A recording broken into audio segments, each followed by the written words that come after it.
You're well within the first hour of Good Morning Kenya. Happy New Year once again.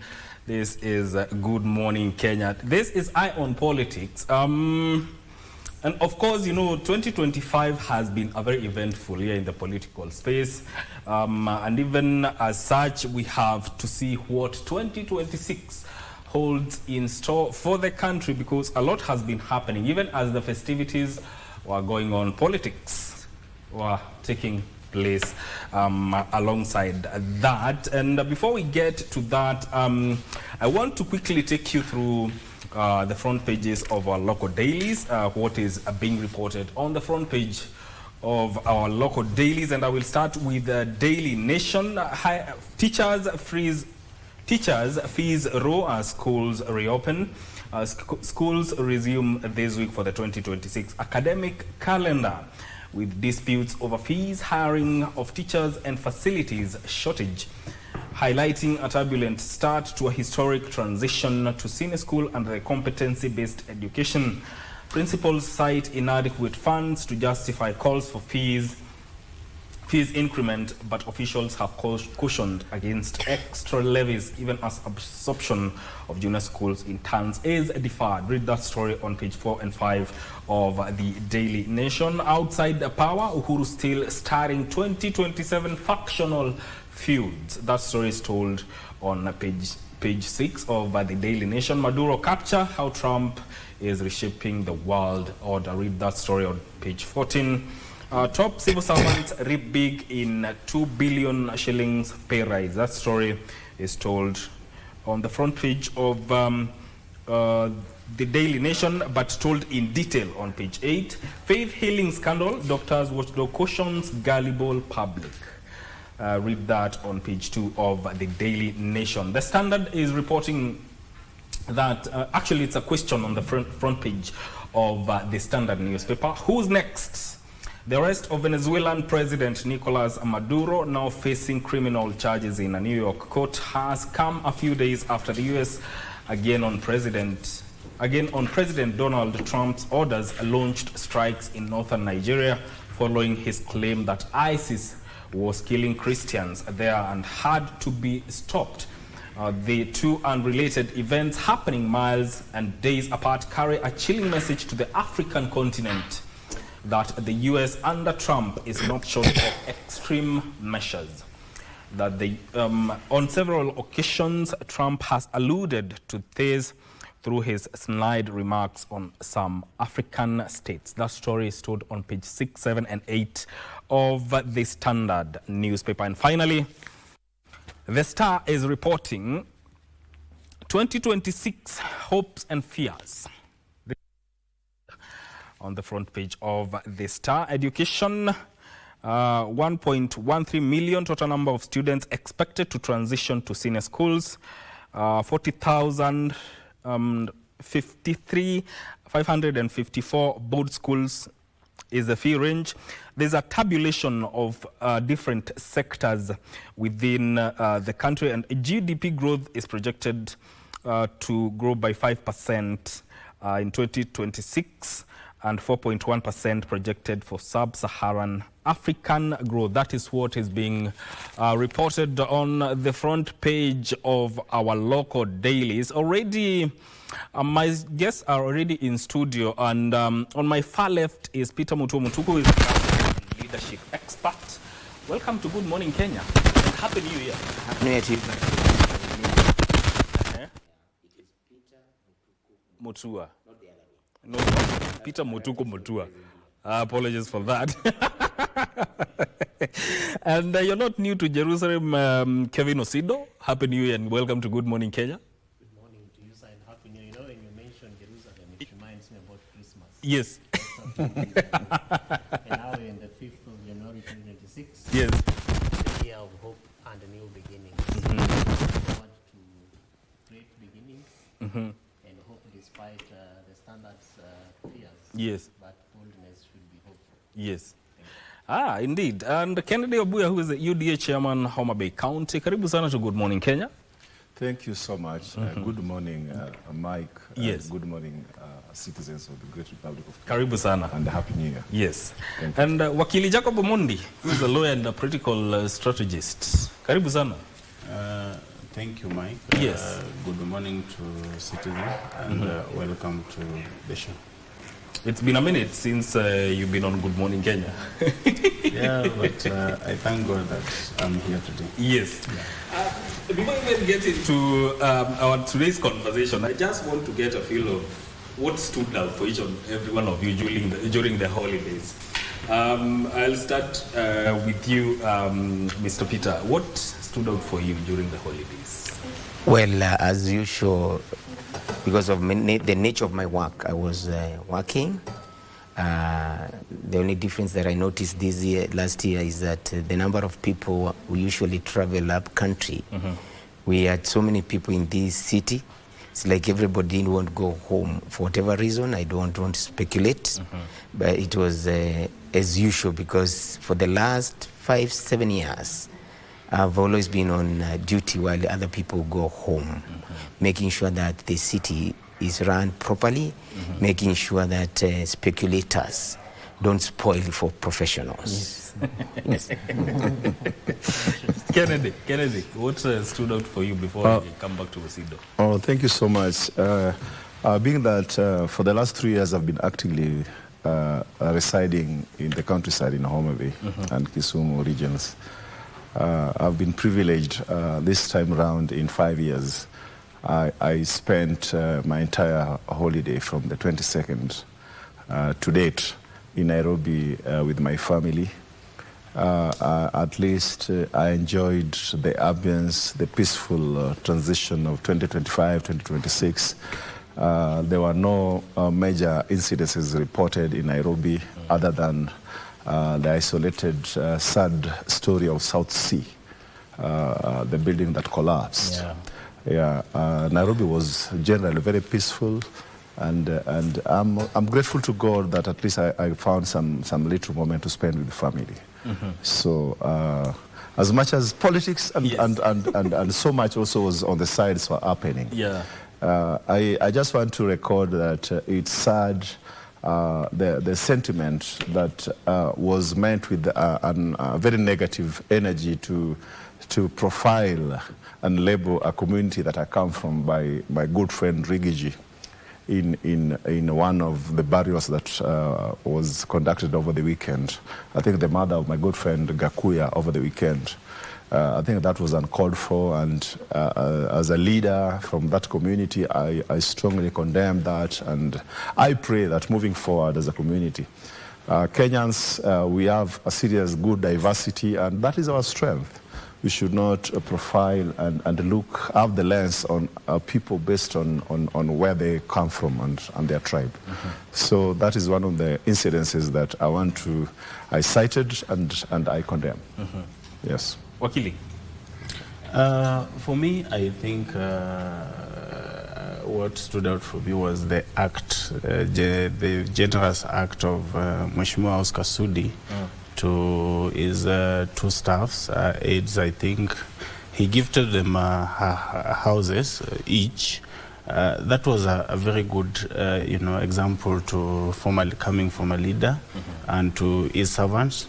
And also, I think is one of those people that I saw, remember that, of course, people are not the same, and there are people who could not even afford to celebrate Christmas, and he did gift the vulnerable, Christmas donation. I really think that really that stood out for me. Yes. Yeah. Bwana Kevin? Yeah, I would probably cite two things. One is the usual exodus to Nyanza and Western, so basically Western Kenya. And this is something that some of us have really talked about, and especially with regards to the expansion of the Nairobi, Nakuru, Kericho, Kisumu highway. And we want to hope that the president will live to his words to be able to, develop that infrastructure. Because you can imagine the number of man hours that are wasted when people are in traffic headed home. And not necessarily that people would be traveling home, but some of those would probably be caught up who are going to seek for, even health attention, medical treatment, etc., and are caught up in that kind of a traffic. So we are hoping that this probably would be the last time we are experiencing this, because His Excellency the President promised that within the next 2 years, God giving us life and strength, that should be done. And I wish to cite one officer that I interacted with, because I traveled home, and he's called the base commander at Kikopey, Bwana Mwarabu. This is a gentleman who paraded police officers across every stop where we normally experience traffic.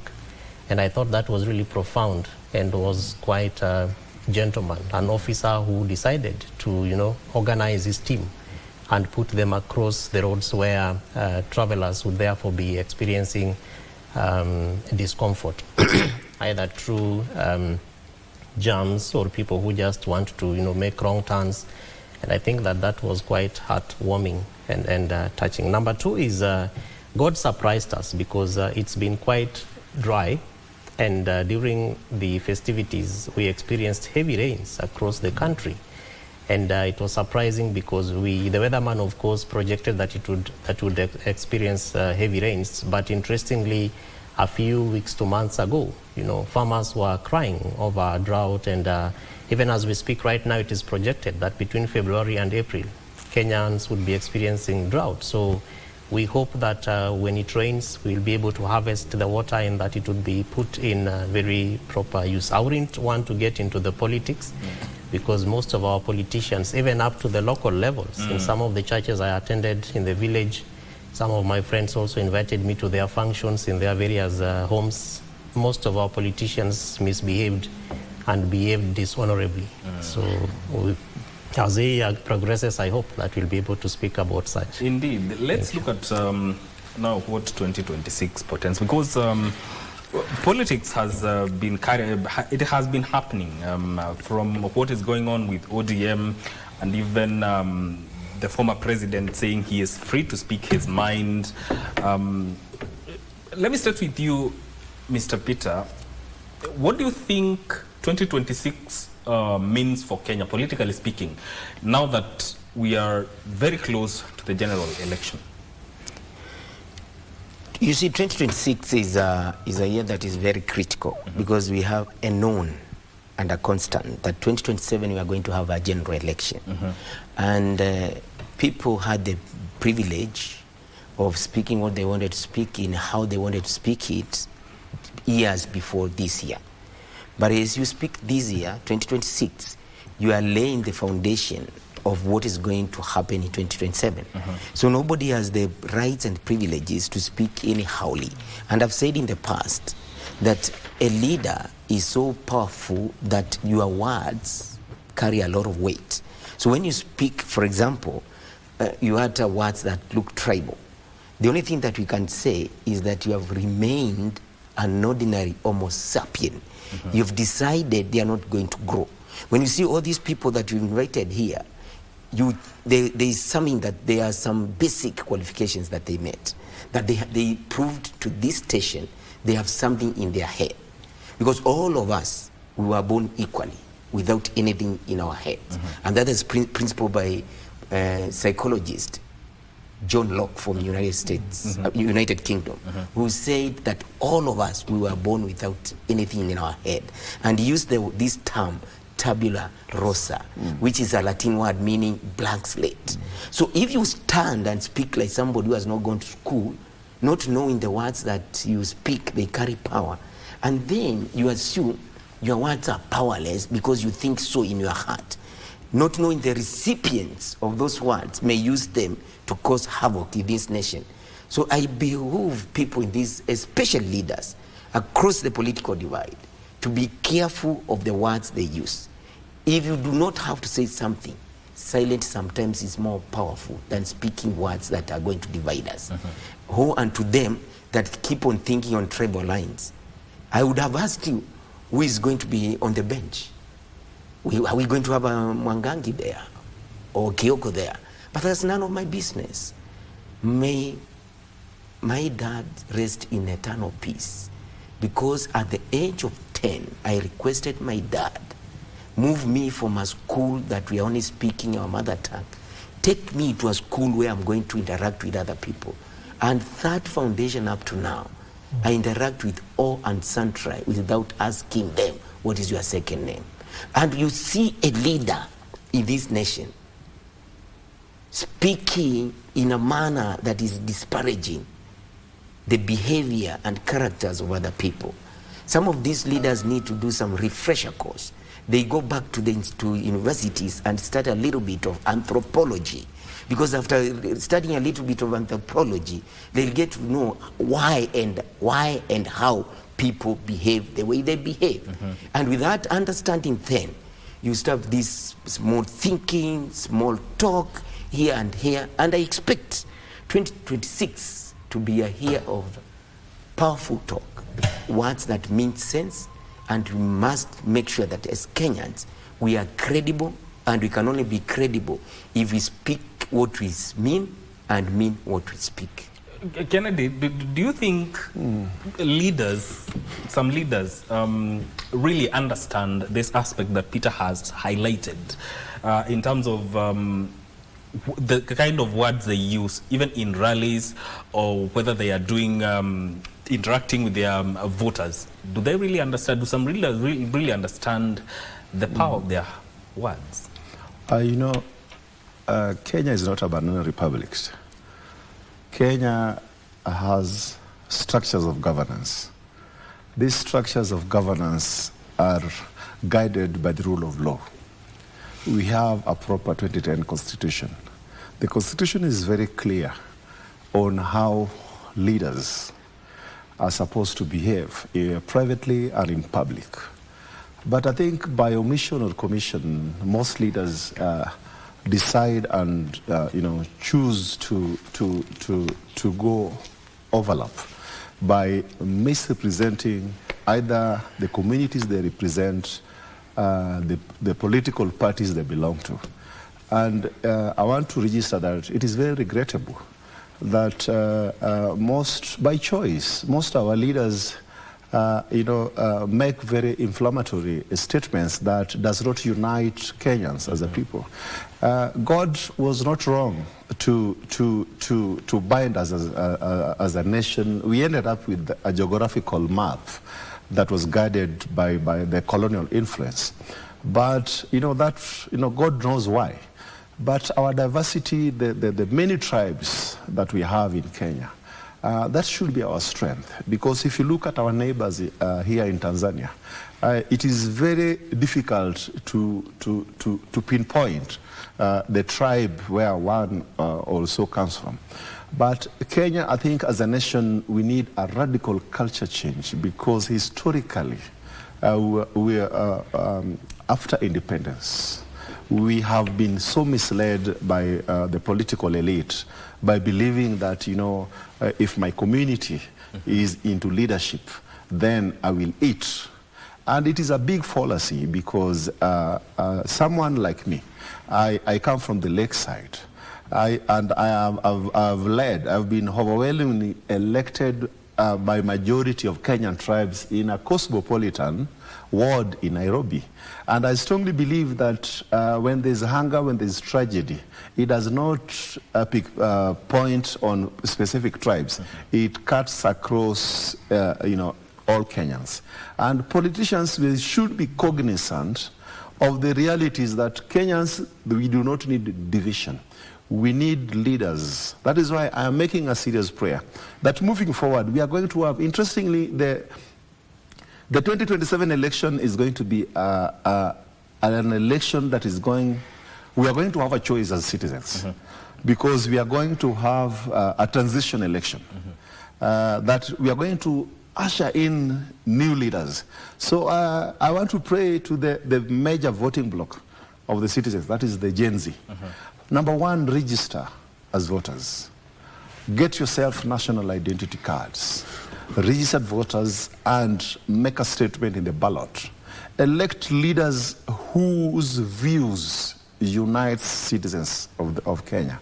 And I also want to condemn strongly politicians who whip emotions of their communities for personal interest, that it is a high time you need to stop and change. Exactly. So I as a politician myself, as a leader, as a social scientist, I want to strongly condemn. Somebody said, a gentleman called Lombroso, that crime is not born, it is reborn. In the sense that there are a number of things that pushes people into criminality and extremism. If you see things like statements made by politicians and profiling a section of the nation, that pushes people and communities in that quarter to start being in the defensive mode, you understand, to either counter or destruct. And that kind of structures, we need to think and see how well do we unite Kenya. Because let me tell you, there's nobody who is here by default. Yes. Allow me to cut you short so that we can take a very short break, and we'll be back to continue with this conversation. You're watching Good Morning Kenya.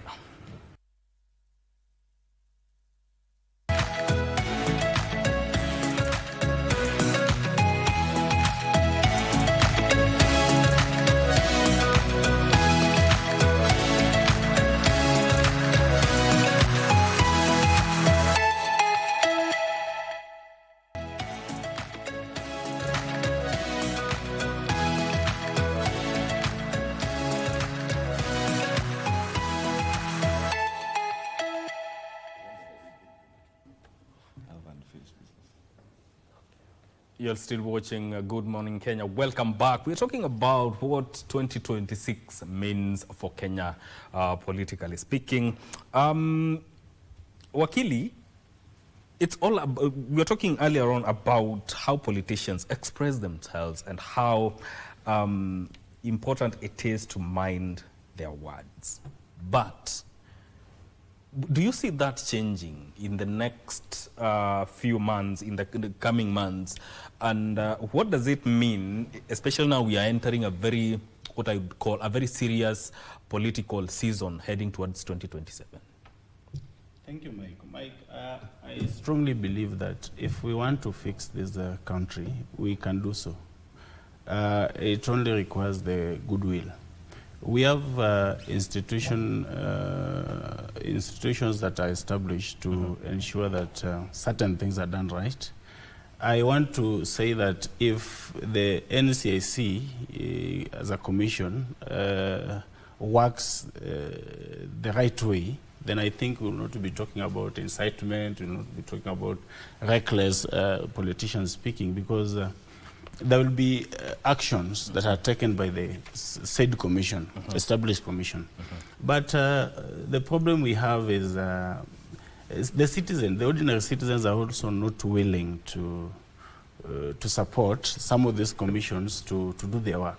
Because when a politician, let's say, for example, the former deputy president, goes out there and, talk those tribal rubbish, and then the community, he finds a shield, the community has a shield.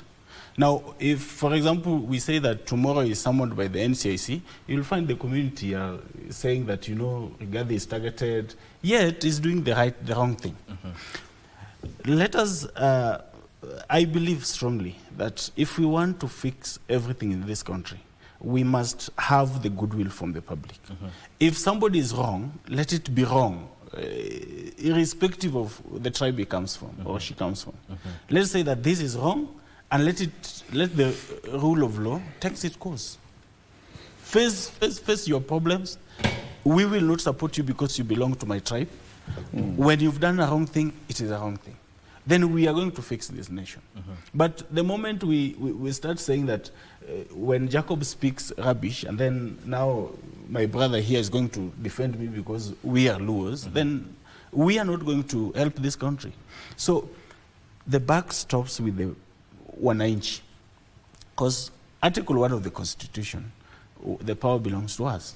So what are we doing to ensure that Kenya is better for the future generation? Are we going to support leaders based on tribal lines? Are we going to support leaders because they are doing the right thing? That is the question that we need to ask ourselves as a country. Because look at, I always say, and I still maintain that some leaders are not even worth being called honorable members. And it's us citizens that bring these problems to us. Because how on earth would somebody say, for example, that Rigathi Gachagua will be a presidential candidate of this country?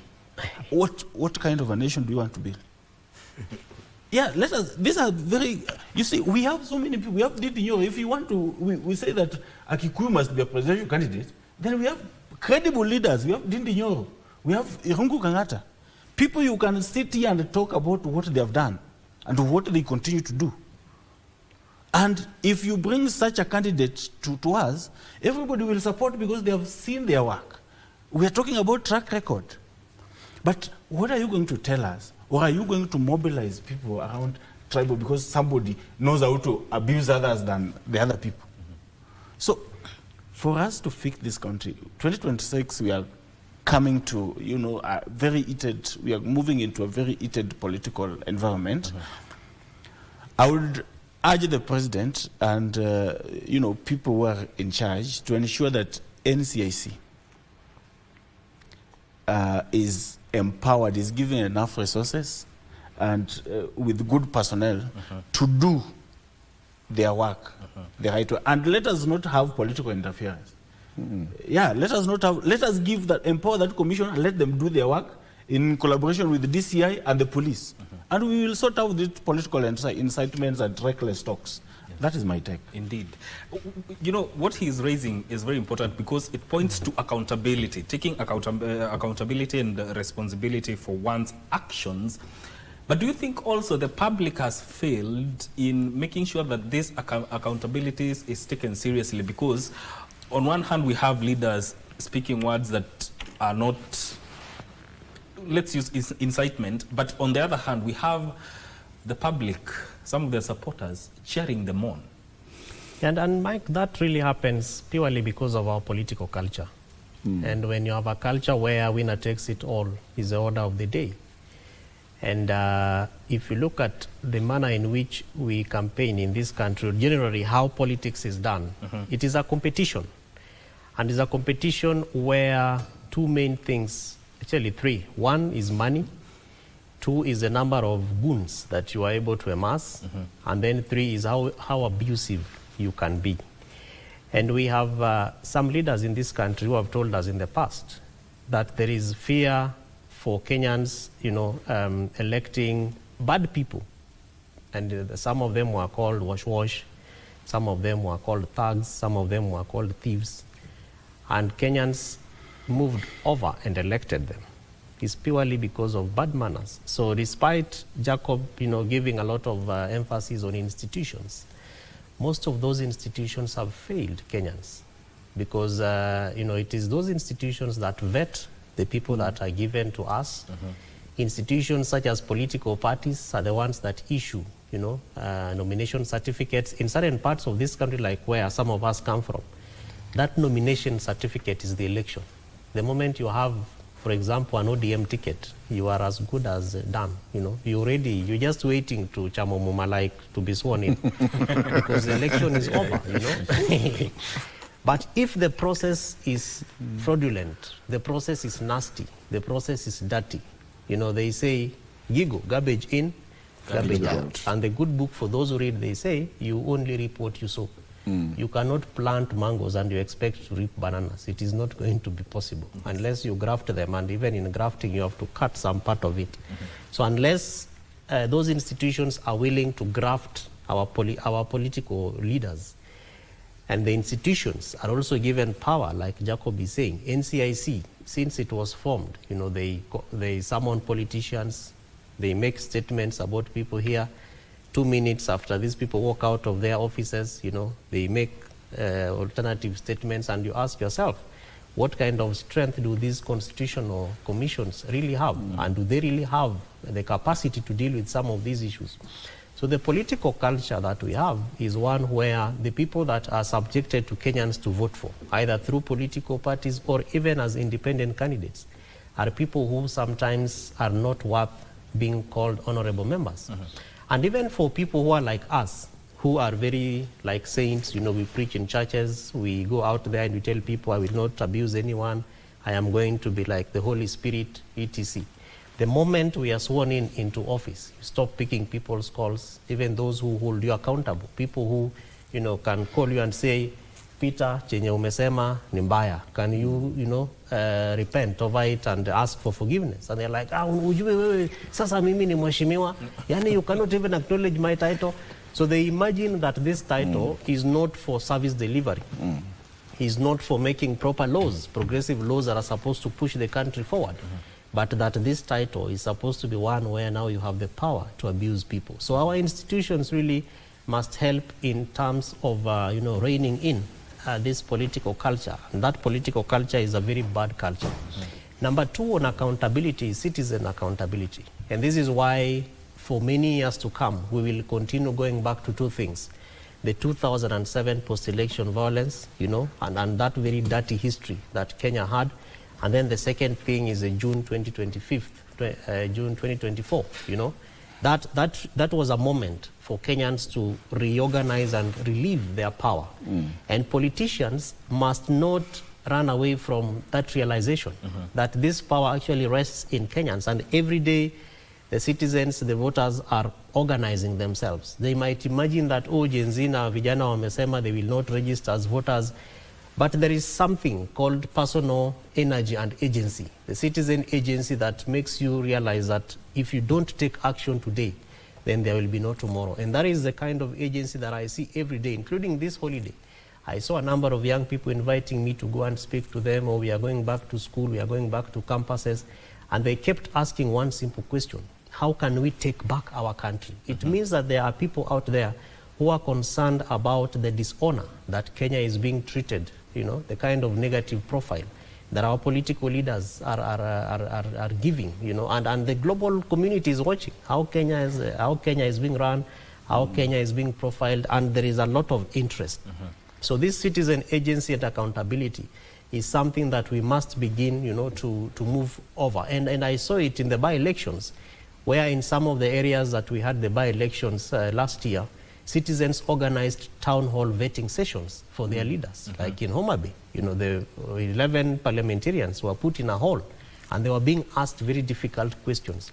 We must therefore begin to sign, accountability pacts. And we say that part of these pacts are the fact that if you say something against a politician, there must be certain measures and ramifications that those particular people who vote for you must be able to undertake. So those actions must exercise some sense of, of order, creating order among the political class. And then the last thing, which is a third one that I want to say, is that I am looking forward to a session and a moment when our political leaders will begin to see citizen needs as something of urgency. So that instead of wasting the airtime that you've been given in that podium, abusing somebody and creating fights and wars, talk about the bad roads that citizens are going through, because it is your responsibility either to exercise oversight or to create a budget that therefore is supposed to put in the money, or to do something to show that you are a leader who is concerned about the people. Talk about the healthcare that is not working. In certain parts of this country, SHA is still such a big challenge. Talk about agriculture, the families that are going without food, every single day. Right now, schools are opening today. Yes. Just came with my daughter here, and from here we have to go to queue and organize how education starts rather continues in her life. But very few of our political leaders will even talk about the challenges that grade 9 parents are going through, because they don't understand what it is. Yet they waste a lot of time researching on the language that is not palatable, the nasty sides of their fellow politicians, because they think that through that they can make headlines. That is not the way to make a headline. When you go out there and you talk about things that means something to the common citizens other than, you know, sending abuses, I believe that that will also help them, particularly moving forward to 2026. And if you listen to the president, he's already reminding people that Kenyans are not going to vote for you because of how abusive you are. Yes. We are going to look at kazi ile ambayo ushafanya, whether that work worked or it did not work. We will not look at you because of how abusive you are. But yet, Mike, interestingly, that is a kind of context that our political culture has created, that we don't vote for you because of what you can do or what you have done, but we rather vote for you because of how abusive, how dirty, and how wishy-washy you can be. Quite Exactly. a sad state. And actually, I wanted to ask Mr. Peter, pegging on what Osido has said, what do Kenyan voters reward really? Is it popularity, euphemism, euphoria, or service delivery? I will borrow from all these intelligent men. I'll start with Omondi. Omondi said something to this effect, that it is very shameful that when a certain person from a certain region, when they are on wrong, it's like the entire community is being attacked. That is archaic, so to speak. And coming to my brother, the way he displayed and, talked about politics and the way we should be, focused and reasonable without being moved by tribal emotions. And coming back to my brother here, the way he's talking about not focusing on the important thing, then it narrows down that we elect vanity. And we ask ourselves, are we going to win? Then vanity will ask, is it popular? Instead of asking ourselves, is it morally right? Because what is morally right today is going to be politically correct tomorrow. The problem that we have is that we do not focus on important things. And then the other major problem is that citizens are not allowed space to speak their minds. When they speak their minds, gangs from one of the political leaders or one of the person looking for elective position, his gangs start attacking people. And then when people are attacked, as he says, people create defensive mechanism. The emergency of militia groups starts with one person.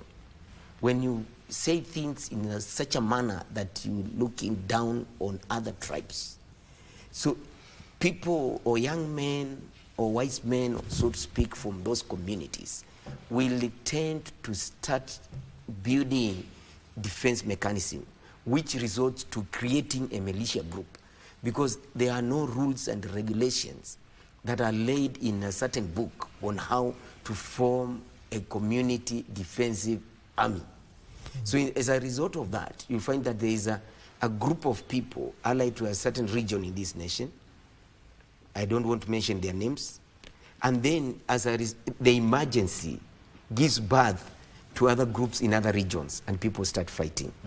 When we reach to a point that it is reason that we are going to use to do campaigns and do politics, where we are going to ask ourselves all the times, is it morally right to describe somebody based on their traditional practices or based on their region? Like, for example, because for lack of a better example, there was a time in the the year 2000, and there was a child that was certified insane, went somewhere in Kitui town, and in that insanity, he found carcass of a dog. The boy ate. Then everybody in this country was making fun. People from that community eat dogs. When we make such kind of remarks, people start now trying to prove to other people, and it may turn violence, because you start verbal exchange, then it grows to physical exchange, and then you have casualties. Sometimes you must have heard that there are people in this nation who are fond of withdrawing or trying to use their firearms whenever they are provoked, most citizens don't have the privilege. And like now, with the community I come from, we are not allowed to come to this city with our bows and arrows. We are not allowed. So if somebody attacked us, we do not know what to use. And you can't use stones. And we can't use stones because we are not used to throwing stones. So Kamuti is going to work perfectly well, and it's working in other regions and it's protected. So the thing is, it is very critical that we begin this the first day in our KBC, which is a national TV, that we tell the people across the country, when you start electing, you think of a leader, first of all, you need to have a checklist. Why are you electing so and so? What has he done in his life? What is his background? What has he done to acquire what he has? I felt, if I have a minute, do you have a minute? I felt so ashamed of that must have been on, I think on Friday, when a relative of mine told me the car I'm driving, as small as it is, a very innocent young man, while I'm driving him around, he told me, and I hear where you work, they loot a lot. Are you one of the people who benefit out of the loot? I want to say here and now, I am not part of that, and it's very shameful that you are. And you see, this is my own nephew telling me, because he thinks that where I work, people loot, so I am one of them because I'm one of the senior employees there. But I want to tell them categorically, I know the Bible, and Deuteronomy 8:18 says, He is the one who gives me the power to make wealth. So these are the things of, it's good now, when he told me like that, I didn't get annoyed with him. I took him journey one step to the other and explained to him why I am not in that group. I did not get annoyed with him. That told me, if my own nephew has the courage to tell me, then how many other young men think like that? So it is our business to come out and help them and tell them I'm not one of them, and I would not wish that we elect such. Indeed. You know, Ken, I want to throw this to you briefly. Citizen vetting initiatives, would they work? Yes, they would work, but most importantly, goodwill. As citizens, do we have the goodwill of the state? Individually and collectively as citizens, how passionate are we to have the power to oversight people who have responsibilities on various deliverables? Now, just to pick on the minds of my fellow panelists, I want to pick specifically on one of the commissions, NCIC. I have a feeling, because this is the only checkmate for politicians and other leaders who have socially unbecoming behaviors. I think the enforcement part of NCIC is lacking strength. And I am making a prayer to the members of the legislature to make amendments that can empower NCIC to have a secondment of enforcement officers that takes direct orders from the commission.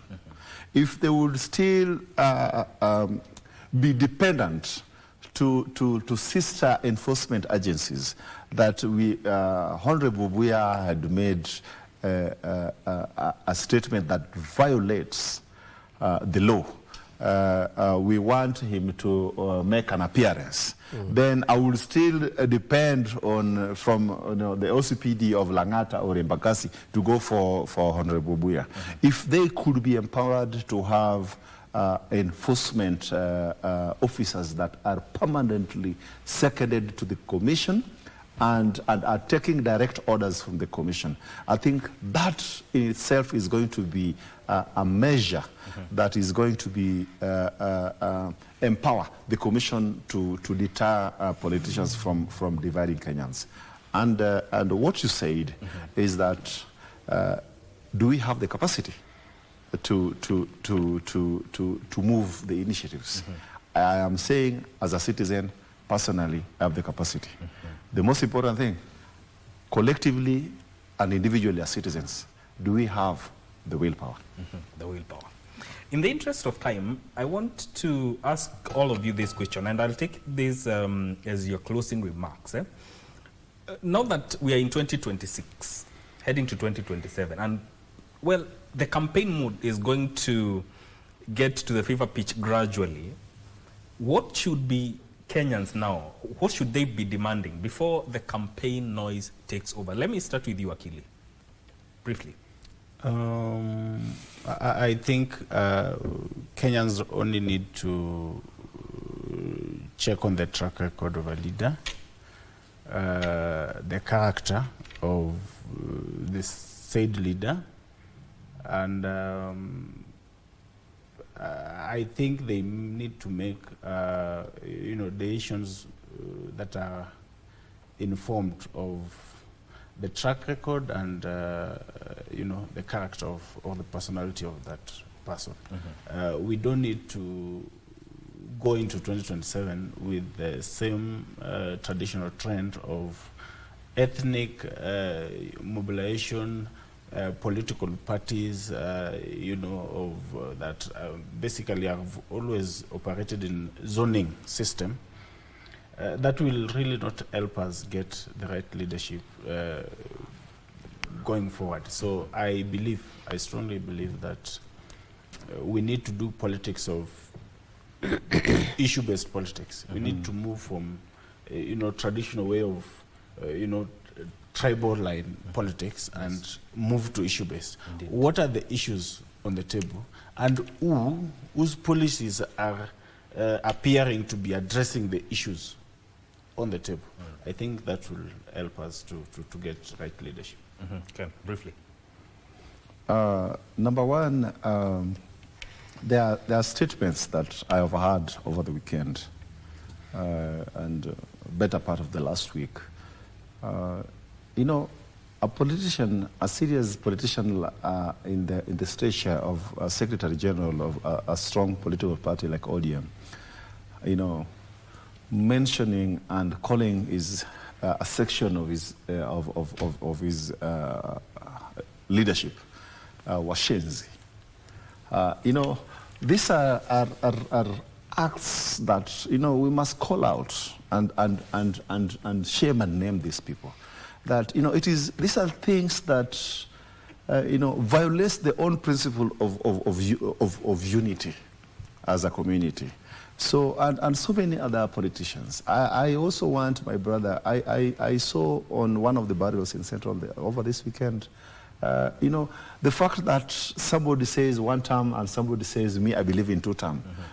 I saw a member of parliament, I think for Lamu County, I believe so, who had to be whipped away and under protection of the police. Politicians incited citizens, and such kind of such moments really misleads what we stand for as a nation. Yes. So I want to make a prayer that citizens, number one, let us pull back and vet our politicians. What does every leader stands for? Indeed. What do they stand for? Indeed. Yeah. Zido, briefly. Yeah, Mike, it's a God-given opportunity for Kenyans to even have an election. And we thank God for the constitution that we have that now determines the date and including the time of an election. So as we head towards that election when it will happen, it is important that we do 2 things. One, the political leadership should realize that no leader is indispensable. This constitution has only given you 1 term. And if you are lucky, it is a 2 term. And that's it, particularly for presidency and the governors in our counties. So it is important, therefore, that we ask ourselves, what are we giving back to the people who queue for long hours to go out there and to vote for us? There has to be something that we are giving back to them. And that thing really has to be the pact that we sign with them, the pact that should make us realize that as we wake up every day as leaders, the desire is to do things better, because there is going to be a day when that title is not going to be there. You are going to be a former. Yes. And if you don't realize it, the sooner the better, sadly for you. Number 2 is that calling upon citizens to exercise citizen journalism. Let's aim towards making this country a better place. If there are tractors that were sent to go and repair roads and post the launch of that particular road 2 days after the tractors are gone, post it somewhere, write a letter. The Constitution has given you the power to ask those critical questions. If health systems are not working where you are in your ward, in your sub-county, in your constituency, in counties where, for example, my good friend Peter comes from, as an example, Nairobi, post it out there, write those letters, ask questions, and if you cannot, we as County Governance Watch will continue to be the citizen voices. You can reach out to us on info@cgwkenya.org, and 2026 we promise to work with the citizens in the counties to make our counties and the country a better Mr. place. Peter. Just 2 things. Yes. And number 1, that all of us as leaders, wherever we are and whichever institution we are working for, we need to know that we are, all of us, dispensable. And this one is going to happen soon. There is a looming, loud, stronger purge in the national government together with the Nairobi County for people who are decided to think they are on the top and they cannot be touched. All of us are dispensable. Finally, the tendency of leaders saying what they want to say and then they start saying that they were quoted out of context. We don't expect that one in 2026, because if all of us in this country, every time we say things carelessly, anyhowly, then we start mobilizing tribal support and then start saying that we are quoted out of context, it dilutes our credibility as a nation. Indeed. Gentlemen, your time is very much appreciated. That is Peter Mutuku Mutua. I've gotten it right. Right. Peter Mutuku Mutua. Peter Mutuku Mutua is governance and leadership expert. Kevin Osido, thank you so much, who is an executive director, County Governance Watch. You know, Mike, you need to get used to the title, the presidential conferment. My apologies. OGW. My apologies. And before you say Kevin Osido, you say Shuja Kevin Osido, OGW. Yes, yeah, you should start getting right now. Shuja Kevin Osido, OGW, Executive Director, County Governance Watch. Thank you, Your Excellency. Kennedy Obuya, who is the UDA Chairman, Homa Bay County, and Jacob Omondi, who is Wakili, lawyer and political strategist. Thank you so much for making time to come on Good Morning Kenya on the first show of the year. Precisely. This is where this conversation ends. My name is Mike Bigo. Thank you for tuning in. Good Morning Kenya continues shortly. Stay with us.